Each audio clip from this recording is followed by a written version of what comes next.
Hello, everyone. Welcome back to Britton's Hangout Hour, episode 61. I'm here today with noted horror author. Would that be right? That's all right. I prefer macabre fantasist, but horror's okay. We can talk about that too. Macabre fantasist. Okay. He's written some stuff. I'm just reading off from Goodreads here. You've been in a bunch of anthologies. It seems like you also wrote a collection called Matters Most Macabre. I like that. uh, Beneath Jack o' Lantern Sky and Old Dark Houses, a Halloween novel. A bit of a younger guy. You're 29, aren't you? Yep, that's correct. Welcome to the show. How are you doing today?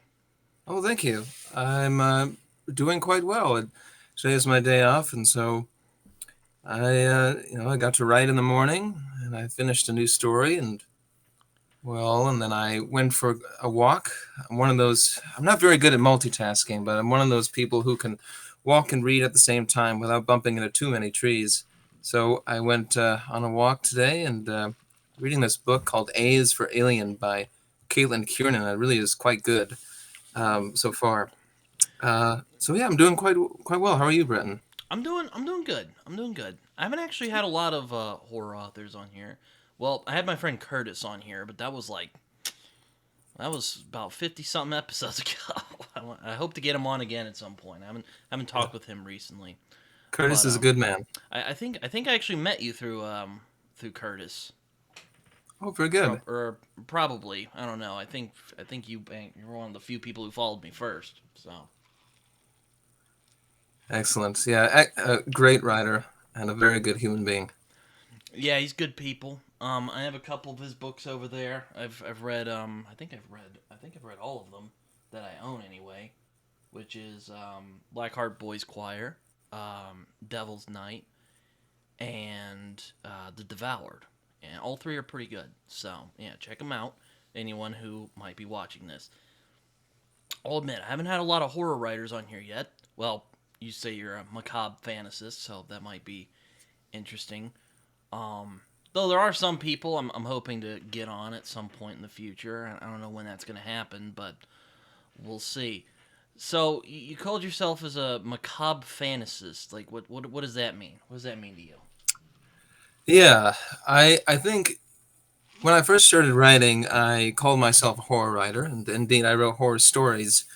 But I think macabre fantasy is a bit more accurate, and it's a bit more closer to what I write. And essentially, what I do is I'm a fantasist first and foremost, in the broad scope of the term.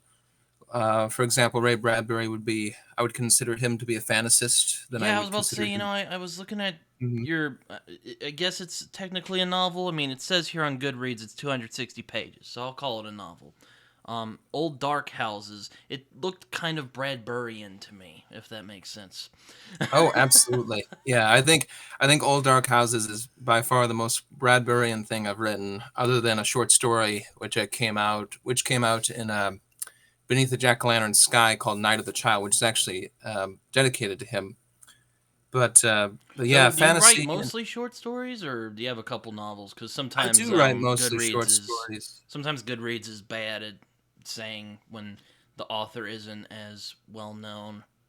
Yeah, no, I do mostly write short stories. That is the closest to my heart in terms of the literary forms as a short story.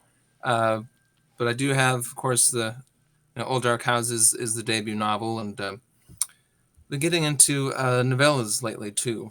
But Mm. short story is my favorite form to write in. But yeah, it seemed Bradbury esque, I guess.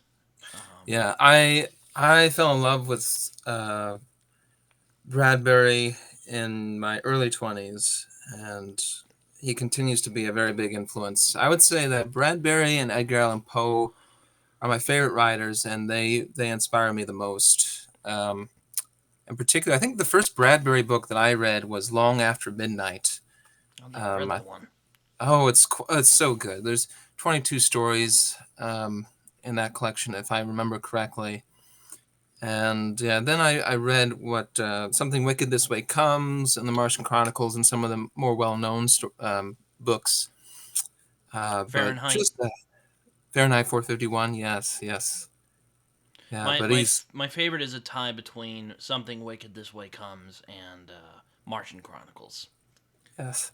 Oh, So, they're great books. but yes, you've mentioned Ray Bradbury and Edgar Allan Poe. Though, if you ask me, and I'll admit I've been really slacking in my short story reading. But if there ever are two masters of the form, I would say that Poe and Bradbury are definitely two of them. Yes, two very different stylistic writers, but God, the what they can do in terms of the fantastical nature of the stories that they write, and also their unique thumbprint of styles is very inspiring to me. I think I love a good story, but I'm also a stylist, and I think reading them, continues to be an enduring inspiration. But Poe is amazing. I've always loved Poe since, well, when I was a teenager. I was saved by Poe from a very boring weekend at my grandparents' house. I had nothing going on there. It was so dreary and so boring. But I did have this paperback collection of I think maybe 10 Poe tales, and it absolutely saved me. It's a fantastic writer, and just last year shamefully it took me until last year to really just sit down and read all the short stories of his that I could get my hands on. One of those supposedly complete tale collections of his, and I read it during the summer. It was the summer of Poe, and yeah, he's fantastic. It's just one of those writers and one of those collections that I think is so rich and so enduring that one will return to that stuff for a lifetime. I mean, it's inexhaustible.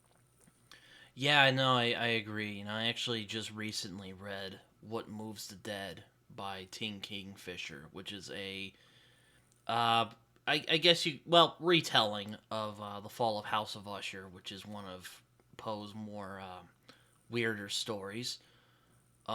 Though my favorite is The Telltale Heart, which is also my favorite short story of all time. So take that with what you will. That was another one. I kind of like you. I read it when I was a kid, and it was a bizarrely magical experience. Yes. Yeah, Telltale Heart's great. Nervous, very dreadfully nervous. I have been and am, but why will you say that I am mad? And Great, then one of he those great opening then he lines. reveals that he's out of his mind. You're like, yeah, Yes. I think you're just crazy. Yeah. You need some I've not read was it T Or Woman. Kingfisher, is that right? T. Kingfisher, yes. T That's Kingfisher. actually my first one of hers I've read. I'm hoping to read. I'm doing I'm on BookTube now, so we call it buddy reading, where I'm sure you can do it in real life too. Um, I'm reading it with a friend of mine. We're having a good time. Yeah, he texted me the other day. He's like, "I'm done with it already." I'm like, "What? You said we were gonna wait till March?" And yeah, so yeah, very quick read. So Oh, well, excellent. I mean, sharing literature with friends, what a joy. it's very fungal. I think that's a very. I think that's the best way I could describe it at the moment. Hmm. Um, Apparently, according to the authors afterwards, she read The Fall of House of Usher. Can't speak to that. I apologize.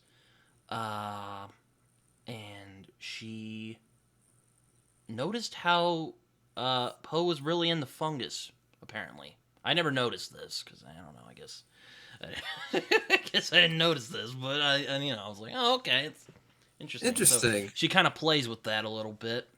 All right. Well, that seems to be an original take. Yeah, I mean, retellings are kind of a mixed bag. There's some of them that are pretty good, and then there's some of them that are not. I like the Ballad of Black Tom personally, but Hmm. then again, I'm not the hugest fan of Lovecraft, so yeah, that's got me some fire in the horror community, horror, dark fantasy, whatever you want to, weird fiction, whatever you want to call it. Sure. Yeah. Admittedly, I've not read even near all of Lovecraft's work. I've only read select tales here and there, Mm, and I plan on reading his entire oeuvre, if I'm saying that word correctly. Um, what I like about him, though, is I think he often gets sort of dismissed or raked over the coals as a complicated prose writer or a convoluted prose writer. But I reading would some of I his would fall into that camp. So work, I think sorry. one can point to that's okay. I think one can point to some examples of that for sure. But in comparison to a lot of his contemporaries, I think he was a much more considerate prose writer than comparably. So I think he unfairly gets dismissed for that quality. I think reading the last story of his that I read was The Color Out of Space, That and is my this favorite one of his. I do oh it like that is one. okay. It's Hmm. it's weird. I have a weird relationship with Lovecraft, so I'm sure we'll get into that as we go on. But Yes, I do like that one. Yes. yeah. Apparently, it was his favorite too. So yeah. Mm-hmm. Yeah, just getting back to Poe, there's a piece of his that's really quite underrated that not a lot of people have read. It's his only novel, the narrative of Arthur Gordon Pym. I haven't read that yet. I hope to Yeah. read it at some point. But I always think of Poe and like short stories. It's like, what would a novel from him look like? Hmm. Though I heard it got referenced recently in the new True Detective season. So Oh, interesting. something like Triata. I don't know, but apparently there's something in that book, or maybe I'm getting confused with something else. It's a it's an interesting novel in the sense that it starts out like a very fun adventure story. It's really quite a joy to read, and it only gets more macabre and more weird as a story as that novel progresses. There's well, I was going to share a chilling scene, but I think I'll skip it because I don't want to do any spoilers. I'll just say that the ending is one of the weirdest endings I think anybody will read in a novel. It is quintessential weird fiction, um, anticlimactic in its way, notoriously so, but I think kind of perfect for the book. Yeah, it's I mean everyone like I had a friend of mine who likes Lovecraft. He was we were kind of we have these kind of playful, not really arguments, but we just kind of go back and forth because I'm always kind of teasing him for liking Lovecraft, and then he's like, well, why do you like Poe so much? He also overwrites. I'm like, eh, no. No, I mean I know a lot of modern audience would probably be like, what like what are these words? Like it might seem overwritten to some people, but I think that I think he had a better grasp of language, and I think he had a better grasp of human nature. But that's just my opinion, of course. Yeah. But I Oh, could I'm sure there's gonna well, be people who are gonna be like, oh, Lovecraft, and that's fine. I don't oh I don't yes. No, I don't begrudge people who like Lovecraft. I like his mythos a lot, so I'm not saying he's all bad. uh, I love both writers very much. Poe is preferable to me too. In fact, I'm sitting at my writing desk and I've got this postcard of this, Is that a Poe right here. photograph? Great daguerreotype from my friend Joshua Rex. Yes, what a hero. Also, Poe, which is not known for a lot of people, really, either he was the codifier or he was the inventor of the detective genre. So, Hmm. move out of the way, Sherlock Holmes. If Poe hadn't written the Dupin stories, or Dupin, I don't know how it's pronounced, I think it's Auguste Dupin. I think that's how you um, pronounce it. we would not have detective fiction as we would know it today.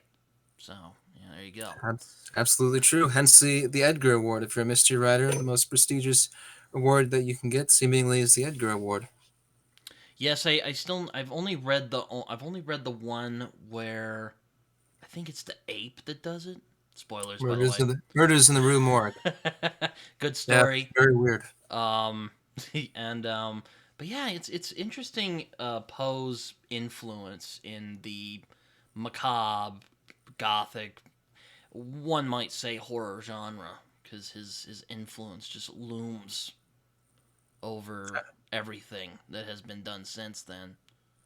Not unlike Tolkien with Lord of the Rings. Though I wouldn't say that Poe was the inventor of horror. I think there were people who were.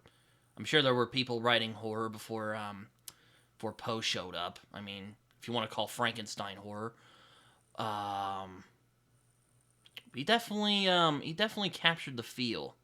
Also, he didn't live a happy life, so that probably helped.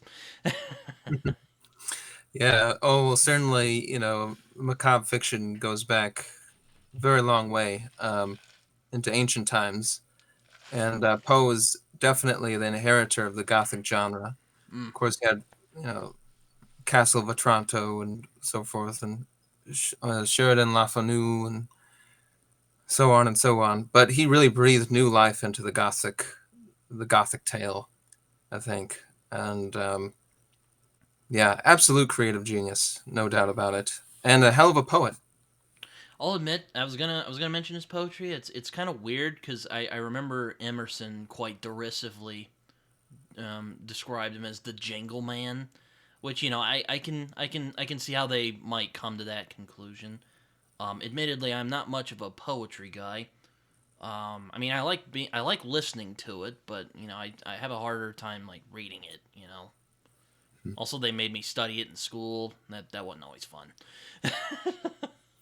Yes, and it's Though I so like much the more Raven. I enjoyable. think the Raven's it's good. It's good. Oh, fabulous, fabulous work. That was like the Um, only one that kind of blew up in his lifetime, wasn't it? it was, it was, and I think he was paid $15 for the Raven. Wow. Um, and I don't know what that uh, sums up to in today's dollars, but it isn't very much, especially for a work that is, that will endure the test of time, and has.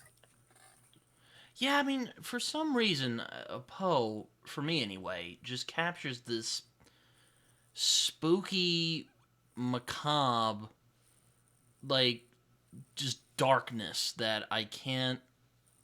I has never been replicated, even though there are some people who've tried. Mhm. Um, I do think that the best writers are, what's the term I'm looking for? Um, it can't be replicated. I mean, Yes, what do you think about that? I think that's true. I think that, like Bradbury, um, he can certainly be imitated. I'm guilty of imitating Bradbury. I'm guilty of imitating Poe, um, but not replicated, and they're two very different things. And this is part of it to do with the thumbprint of their individuality. They have the thumbprint of their own prose, and those are the writers that I like the most. Is those who tell fantastical tales, or they tell tales that are true to the human heart, but they do it in a way that only they could do it. Poe writes like nobody else could write. Lovecraft, I would also argue, writes in a way that nobody else I'll could give you write. that. Yeah, I won't Um, dispute that. yes, and that's what I'm interested in as a writer too. Is I want to write stories that only Tyler can write. I that's my lofty goal, and I think I'm on the right track to do that. Um, because I'm sort of a schizophrenic person, and I move around a lot. Oh, Um, thought you meant I like literally. I'm like, oh no.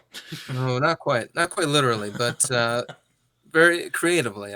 Let's just say that, so that when you read my work, one book will be different from the next. I always write macabre fantasy, as I call it, but they should each one should stand out as something very different, because I'm continuing to grow and to expand, and I'm hoping that as enough years pass on, that looking back, there will be a thumbprint that will be seen in the sort of aerial view and all of that work. But one takes it only one book at a time. Yeah, I understand that. And, I've been, I've written a novel recently, and I will admit, it's kind of hard finding your own voice because you find that sometimes the voices of other authors that you read will seep in there. Hmm. Though, of course, there are tools that you use. I get that, but still kind of tough. Hmm. Um, but Well, seems like you're kudos on a to you good on track. writing a novel. That is not necessarily an easy thing to do. Oh no. I mean, the one I'm doing right now is much harder than the one I'm doing than the much harder than the one I completed. Because there's a little more. I don't know. It's hard to explain. But I've tried writing short stories in the past. It's I just get really like I just think about like Poe and Bradbury and Ambrose Bierce and Henry, and I get like scared off. I get scared off. Yes.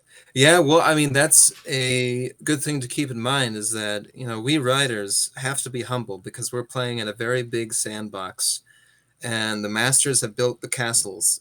And here we are with our pale little buckets and our shovels and we can do our best, but it's pretty tough to beat Shakespeare, pretty Oh no. tough to beat Oscar Wilde and so forth. So we have to Yeah. be humble in the face of that and just create what we can create and only we can create. Yeah, I mean, you were talking about having been replicated. I remember I was talking to a friend of mine on this very show about a little less than a year back, and he mentioned we were talking about Robert E. Howard, who wrote the Conan stories, and also wrote his fair share of horror stories. I actually read one on my channel, The Thing on the Roof, which was I thought was pretty good.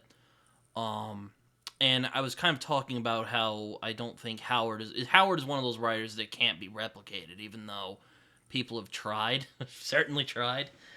And my friend mentioned he's like, well, when you read his work and you read about him, you realize, he wasn't a very well person. Hmm. um, and I Well, think he had that's such kind a of tragic similar ending. with Poe. Like, there's this deep sense of despair in his work that I don't think people, and I think you and I think we're mostly stable individuals. Have a pretty positive outlook. Or, I mean, I don't know Speak you for very well, yourself, but Britton. Speak for yourself. I mean, I'm speaking for myself here. I don't know about you, but uh, yeah, it's like that. It's hard to replicate something that feels close to the person, I guess is what I'm saying. Hmm.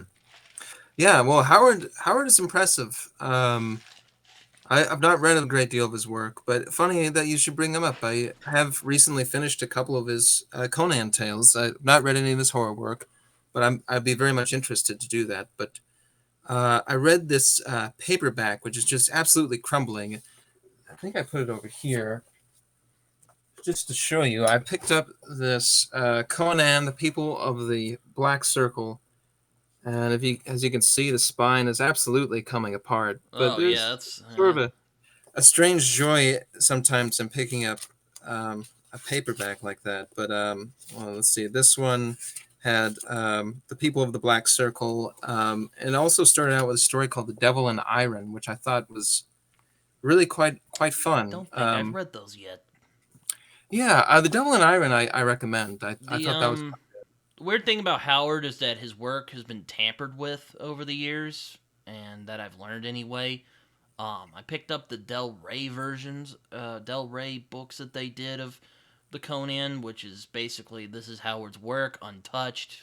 This is the original stuff. So I don't know about that book. I haven't read it, but hmm. yeah, it's always the tricky thing about Robert E. Howard's work, anyway.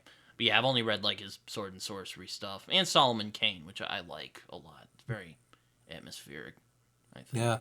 I'll have to read Solomon Kane. Yeah, this one that I have was edited by Carl Edward Wagner. I hope I'm saying that name correctly. Oh yes, I've heard who's also very well known Mhm, horror slash sword and sorcery writer. mhm.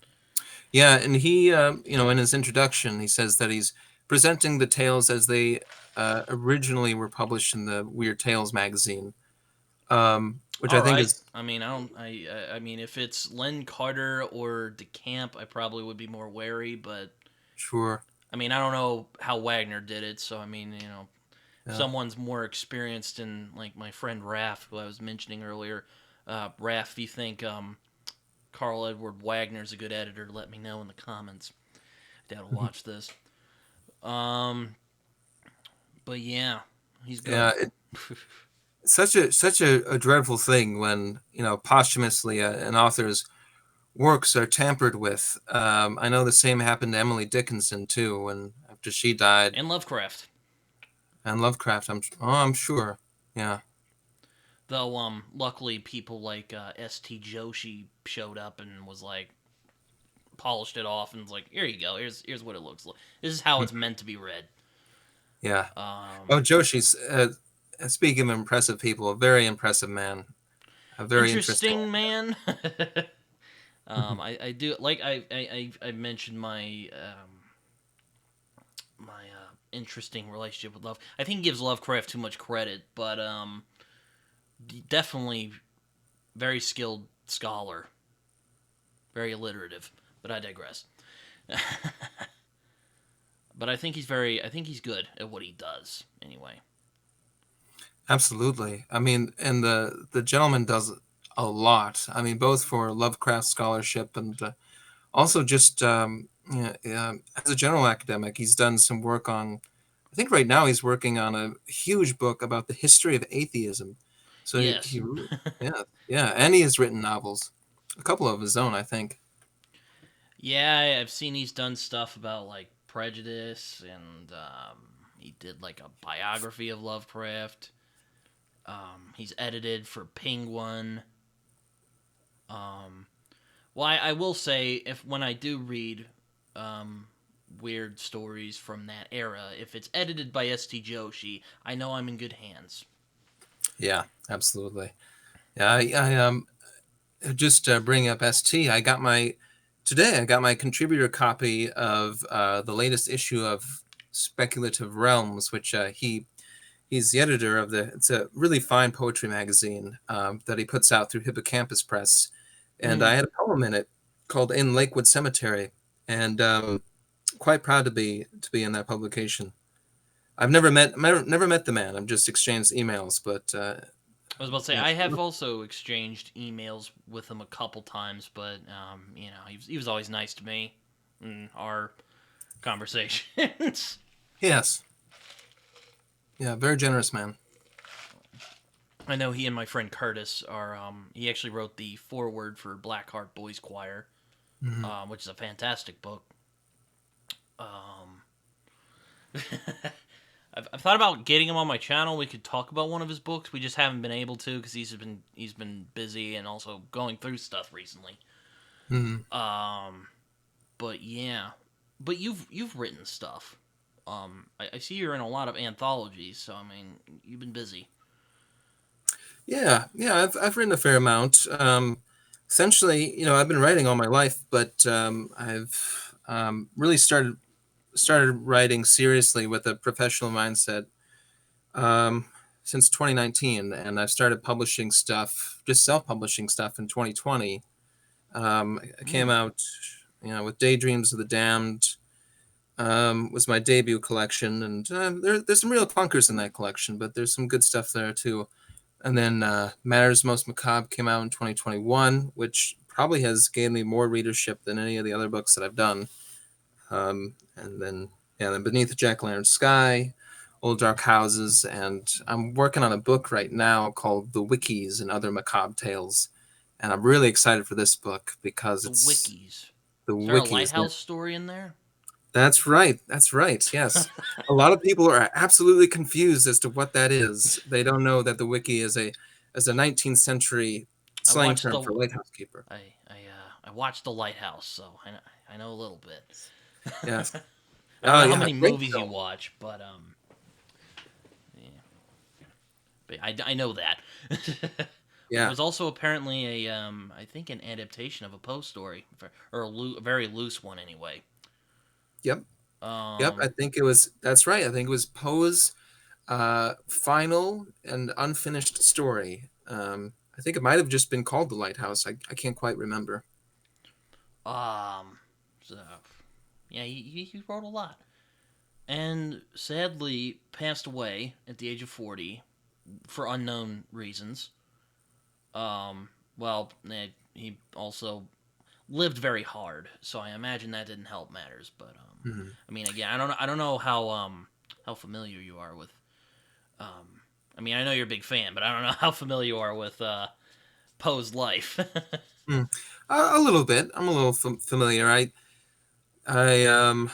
obviously, like a lot of lives in the 19th century, will borrow a line from Paul Giamatti in the movie The Hold. I think it was the Holdovers. He said, for most people in history, life is like a henhouse ladder, short and shitty. And I think for people in the 19th century, that unfortunately that's true. I mean, there's so many maladies to pass away from, and dying at the age of 40 was far from unheard of. And unfortunately for Poe, he had family and he had lovers that passed away from tuberculosis, and there's a lot of theories about his death. But I think that it's a reasonable hypothesis to say that perhaps that he had some tuberculosis in his blood as well, since he would have been by Virginia's bedside, who died of TB, obviously, Mm-hmm. and so that mixed with alcoholism, the sort of Bad depression and combo. despair that he went through, and who knows? Bad combo. Yes, a lethal one. Yeah. I actually read a book a while back from Louis Bayard. Bayard? I don't know how to pronounce it. Called The Pale Blue Eye, which is a fictionalization of Poe's life when he was in the military. So I thought it was a good book. And I'm a sucker for Poe, so I was gonna pick it up anyway. Oh, I should read that. Yeah. Um, yeah, Poe's actually a character in the story, so um, yeah. Also, Very apparently, good. he was a literary critic and a very nasty one at that. Yes, yes. Back in his day, the people called him the Tomahawk Man because he could be so cruel with his literary criticisms. Well, Beware of the Tomahawk Man. yeah, He said, "I will never put up with anything that I can so easily put down."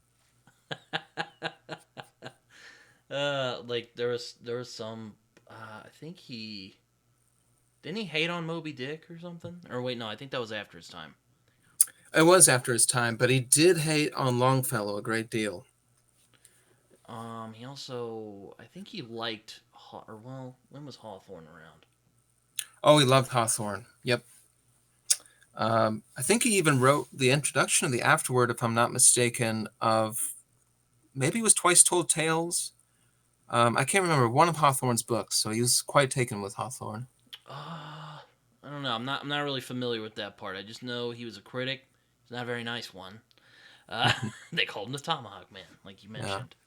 Yes. Yeah. Well, I mean, I think he was a fair critic, and he was one of those people who really, He didn't mince words. oh, yeah, no, he didn't mince words. No, he was very exacting. And, he, oh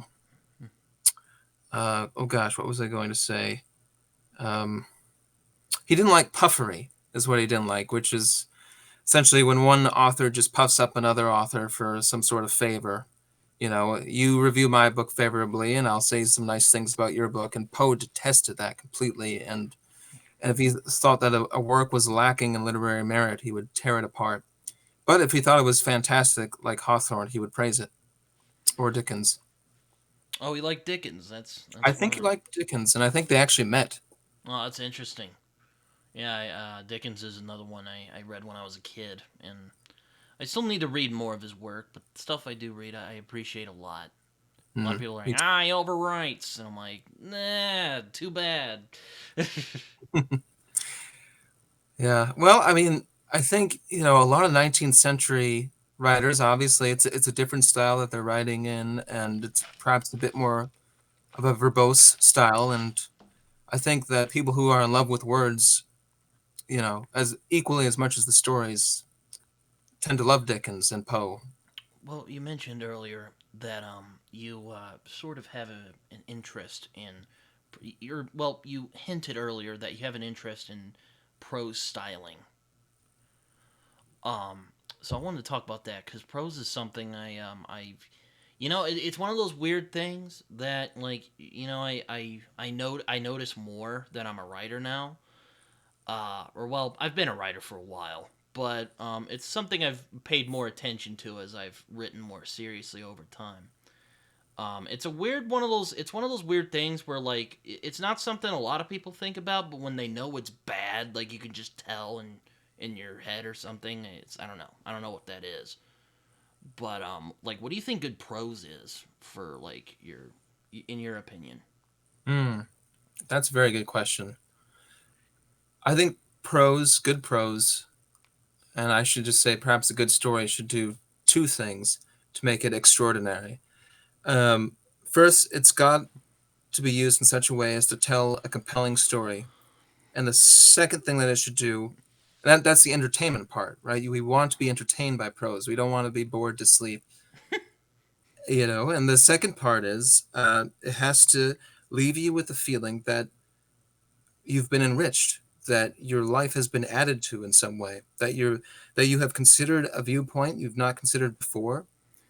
Um, so you must be entertaining, and you must either educate in some way or get the reader to consider reality in a different way. And it might be even not in a completely understandable ordinary way. It might even be a slight subconscious shift that the reader isn't even aware of, but until they absorb it and they think about it, and a few days pass and they realize, wow, that book is very memorable. I'll never forget reading that book. And it's I feel like I've been added to in some way. um, and then there's the consideration of style, which I think is just it's um, it's the personality of the writer that's coming through on the page, and it should be a person you would want to meet, or at least find interesting to meet. It doesn't have to be somebody you would want to be friends with, but it's got to be somebody goddamned interesting. Yeah, I know. It's kind of like with Poe. I'm like, I don't know if I would be friends with him, but, like, if I could meet him and ask him some questions, I'll put it under maybe. I would Yes, definitely be interested. absolutely, you'd definitely be interested. Yes. I mean, I don't know if I would like the guy, but, I don't know. I try not to judge people. um, Who knows? It could depend on what day in the 19th century you met him. maybe. I mean, if I could time travel back, I mean, I guess I ask this because, like, I've noticed a sort of trend.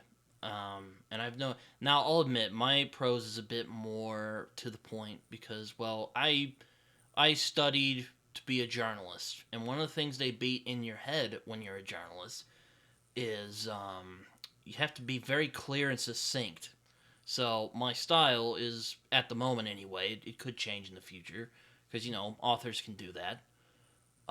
At the moment, it's very clear and succinct. I mean, I wish I could write as with the same highfalutin language as someone like Poe, but I don't know if that's going to happen anytime soon. And there seems to be this trend where people want prose to be more simple, I guess, because, like, even when I'm being more succinct, I've given it to some, well, they're friends of mine who also happen to be editors.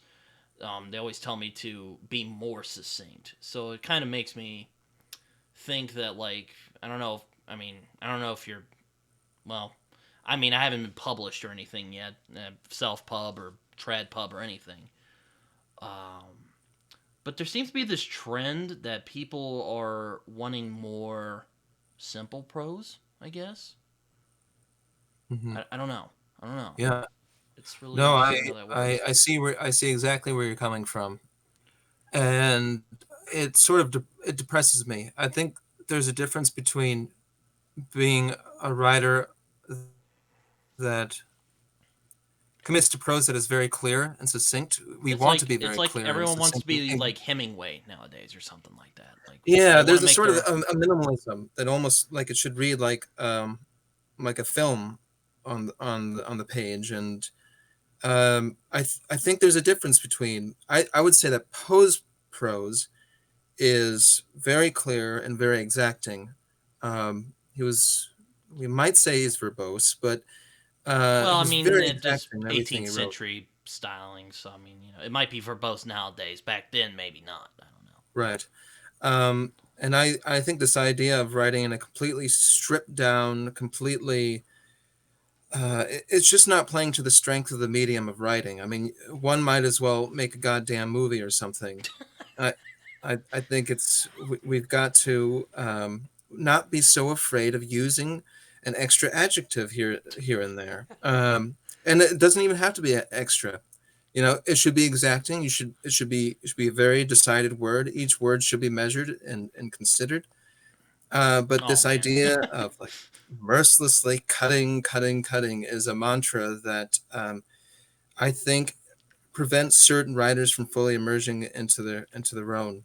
And I should note, I don't think there's anything wrong with like minimalist writing. I mean, I've only read a little bit of Hemingway, but I like Hemingway. One of my favorite writers, Cormac McCarthy, well, in his later years, because he can write, he kind of zigzags. He can write very um, highfalutin prose, and then he also do that kind of minimalist prose too. Mhm. So I'm not saying like minimalism equals bad. You know, we should all be like Lovecraft or something, but or Yeah. Dickens. Um, I think there's a trend that I agree with you. I think it's kind of doing a disservice to the written medium. hmm I think the important thing is that we're writing like ourselves. And for example, I mean, nobody wrote a story like Hemingway. He had his own style, his own personality came through on the page, and that was Hemingway. And you know, Cormac McCarthy. I mean, there's no other. Again, one of those we can always imitate McCarthy, but we can't manufacture him. We can't manufacture McCarthy. We can't do that. Oh, I don't even try. Yes, and I don't either. But yeah, no, I think McCarthy's. Well, I mean, my top three writers are Bradbury, Alan Moore, and Cormac McCarthy. At least so far. It could change in the future. I'm going to be 23 on Saturday, so Well, that's right. um, yeah. Um, so it could change. But that's it for right now. I mean, I have a bunch of Yeah. other favorite writers as well, but I think that there is an art to more. What do you want to call it? I don't want to call it verbose because it's not. I don't think I. I view it. I don't think that there's a style that's particularly superior to another. I think it's like every style works, but I don't like this trend towards minimalism. I guess because hmm it kind of takes away a writer's identity, possibly. I think that's true, and I think you use the right word when you say trend. It's fashion, and fashion is a symptom of conformity, and we have to be careful to write the story the way we want to write the goddamn story, and not be caving into to fashions and trends if we can help it. It might be easier said than done, but we've got to be careful about that. Oh yeah. Also, I had a friend who looked at her. Her name's Amanda. She's great. Uh, but she's also one of those like she well is was screenwriter. So she's very much of that kind of succinct mindset. Now I'll admit the first draft of the novel I wrote um, was not perfect by any means, and I don't think a first draft, unless you're like ridiculously good, I don't think that's going to look very well. And I mean, there was a lot of my bad habits, like I do ramble sometimes, but yeah, no, there's just some parts where I was trying to find my own style, and it felt kind of like like you should be more succinct. Well, it seems like you are in your writing that you are experimenting and you're searching, and I think that's a good place to for all of us to be. We need to be searching. We need to be trying and really just trying to expand. And at the moment we get to a point where we feel like we're not growing, where we're not pushing ourselves into some new territory, I think that's a place we don't want to be because that's where creativity ceases. So it sounds like you're on the right track there. I'm trying. I'm trying. Um, I don't want to, you know, um, I don't want to bash any of the people who've looked after my first draft. I mean, I'll admit there was some stuff in there even and later I was looking at it and I was just like, oh man, that was not great. But you know, it is what it is. Nobody's perfect, of course. Hmm. I do find that I've written this new project I'm working on. I think it feels more, it flows better. I guess I don't know if you had a similar experience when you wrote for the first time, and then you wrote for the second time, and you're like, oh, this feels better. But at the same time, all sorts of new problems. Yeah, I used to think that the phrase "writing journey" was a terrible cliche, but as the years have passed on, I do find that it is akin or comparable to a journey. I mean, as one writes, one becomes better and more proficient, and there's a certain level of proficiency which one does not sink beneath after a certain amount of years. I would love to get to the place where I write a first or at most a second draft and be done with the story or be done with the novel. There are writers who do that and they do it very well. I got a friend by the name of Joshua Rex who puts out some marvelous books. I've actually And heard of this guy. oh, fabulous! I highly recommend him. I was Fabulous prose running. writer. I think I heard of him running through like weird fiction horror circles because I was doing that for a little while. Hmm? Yeah, he wrote a book with Curtis. Actually, they both That's co-authored. right. Yeah, I That's believe it's the probably Coffin Maker's Tales or something like that. Unfortunately, I have not gotten my hands on this book yet, but great writer, and he has said that he does these days two drafts, calls it a day in most circumstances, and I think as writers start at an early age and they progress and the decades pass on, there's a certain level of proficiency that is reached, and it's just a matter of endurance and continuing to find joy and fulfillment in the work. yeah. No, it's definitely. But I guess going back to my point, there seems to be this trend going on that I'm not really sure how to and I didn't really know I don't know really. I mean, I'm sure there's a lot of the writers I hang out with um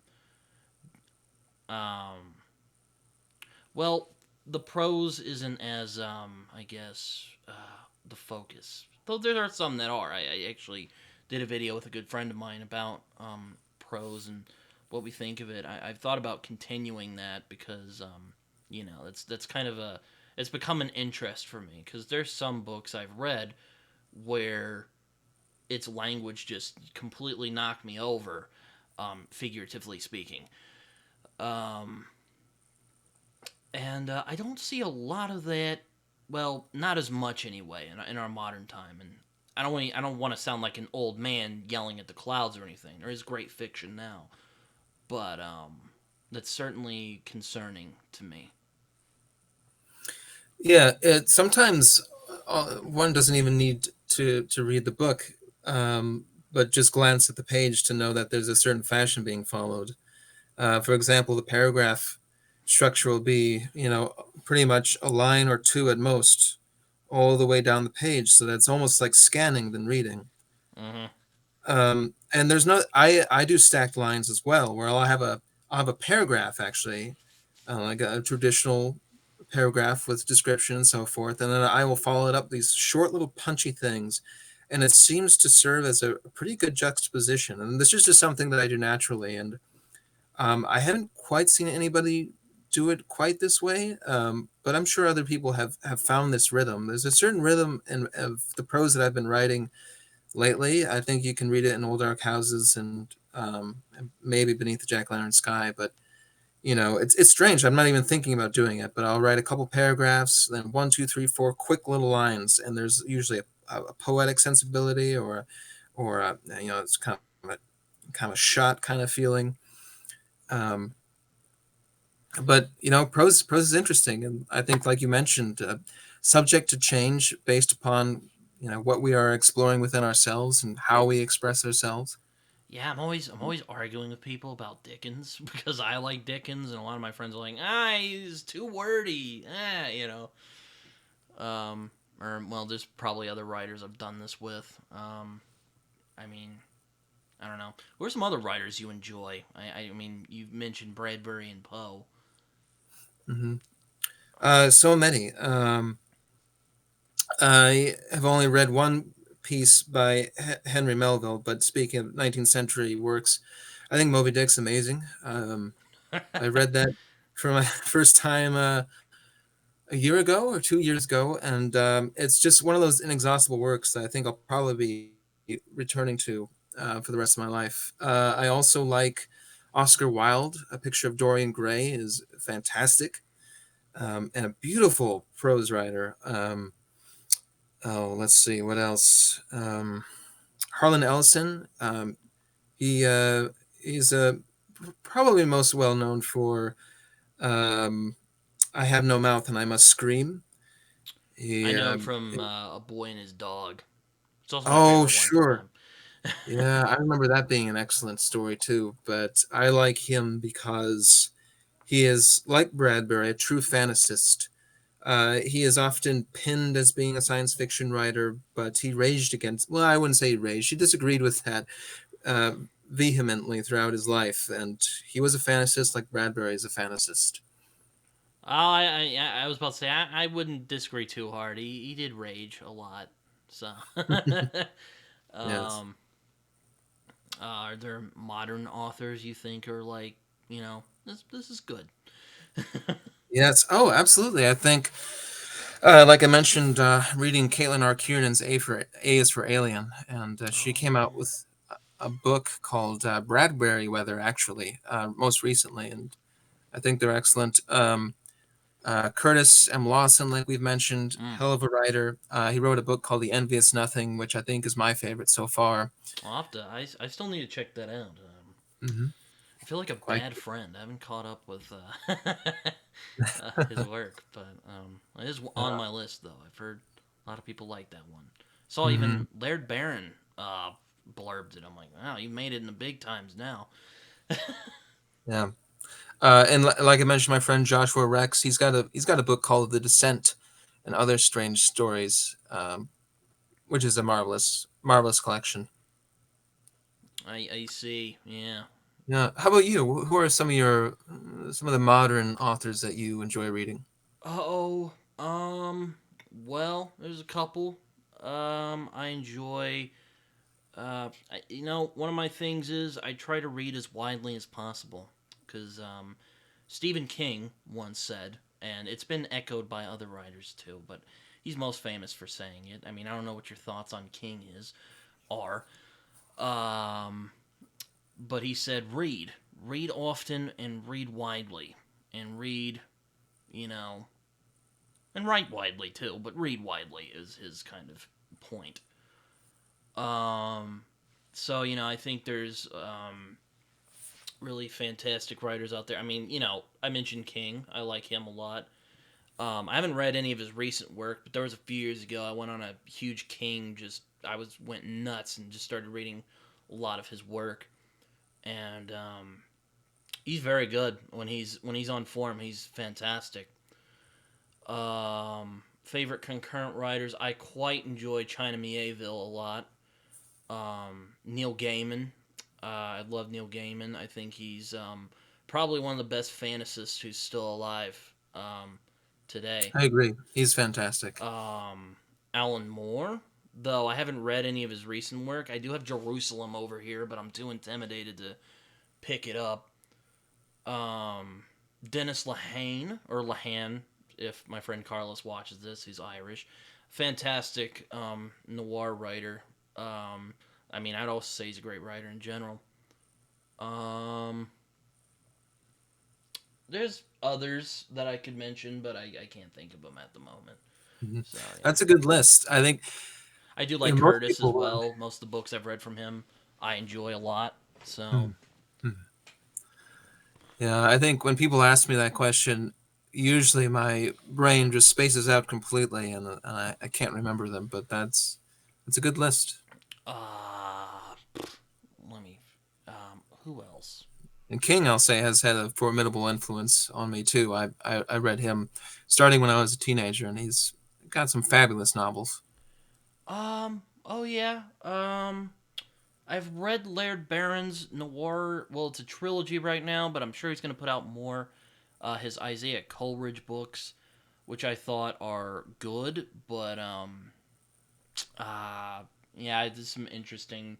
He puts a lot of concepts into his book, and I'm like, I think if he streamlines a little bit, I think he could, really soar. But I don't want to tell him how to do it. I mean, he's laughing his way to the banks. I mean, I got nothing on him.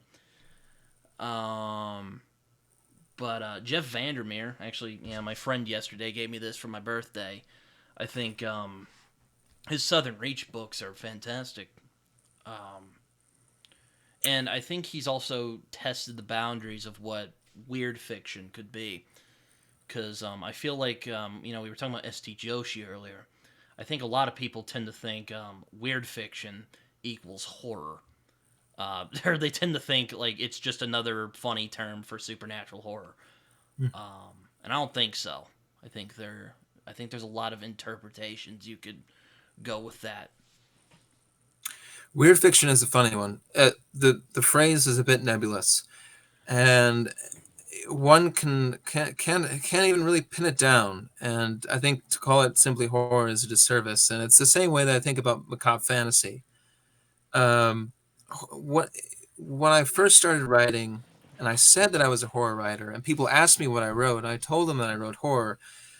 Um, they sort of just had in their minds that I was writing the next Friday the 13th movie. And it's not what I do. I'm not interested in gore. I'm not interested in what's called extreme horror. To me that stuff is very it just doesn't interest me. I'm interested in atmosphere. I'm interested in themes.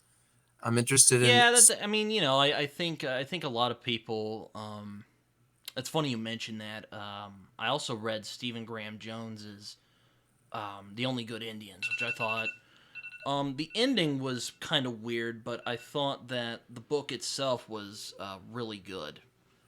And I also read Mongrels because I'm a big werewolf fan, and it was an interesting take on the werewolf, I think.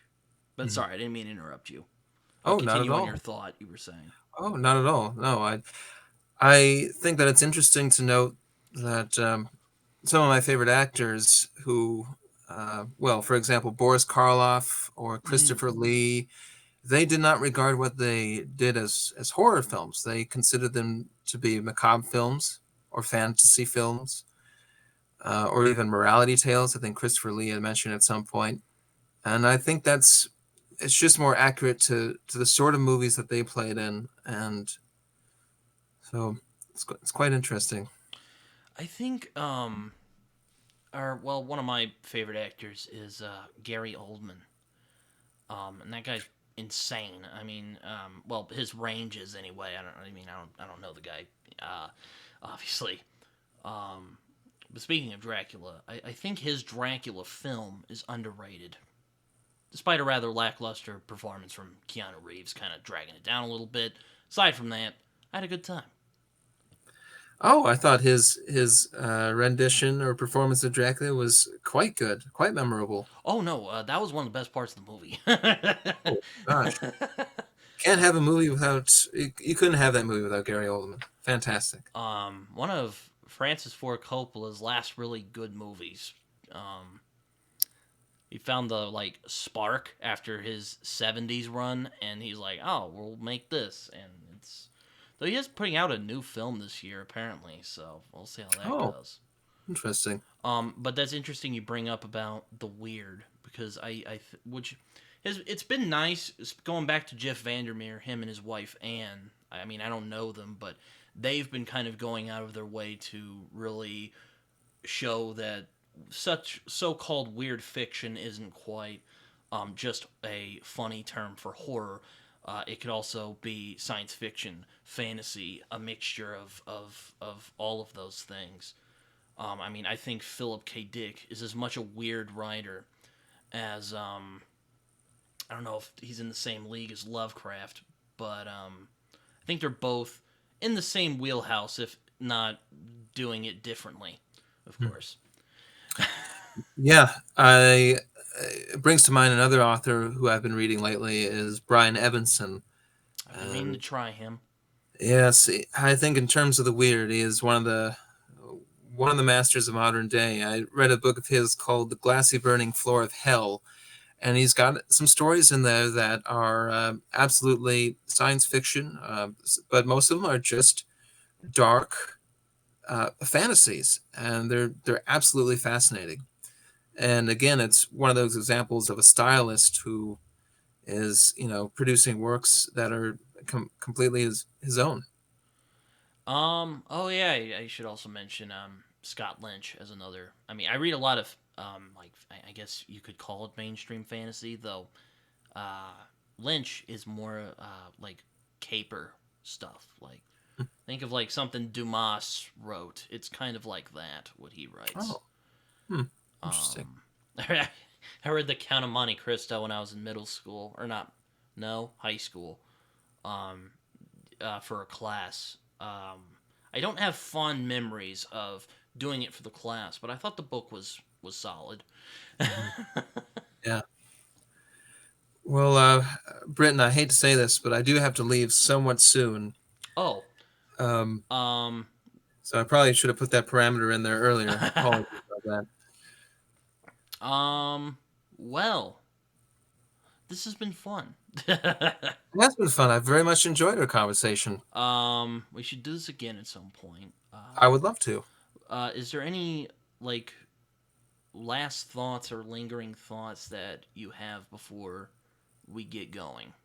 Oh, thank you very much for asking.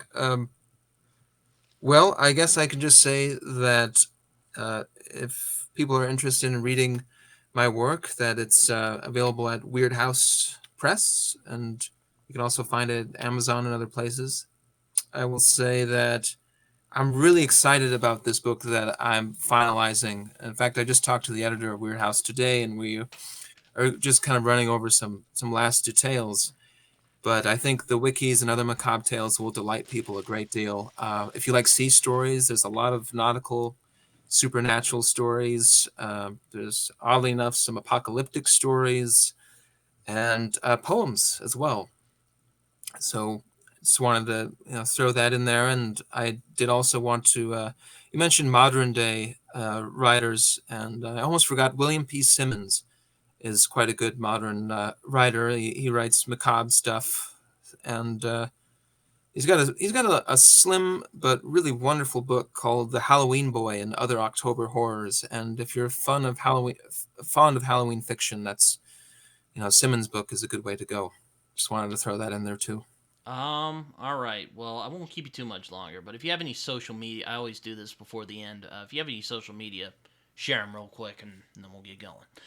Oh yes, the odious social media. Oh, Yes, I am on Facebook. It's Tylor James. I'm on Instagram as Tylor the writer. I'm also on Twitter. It's a very old handle. It's at Creature Kills We is the actual handle on that. But those are my social media credentials, and you can find me there.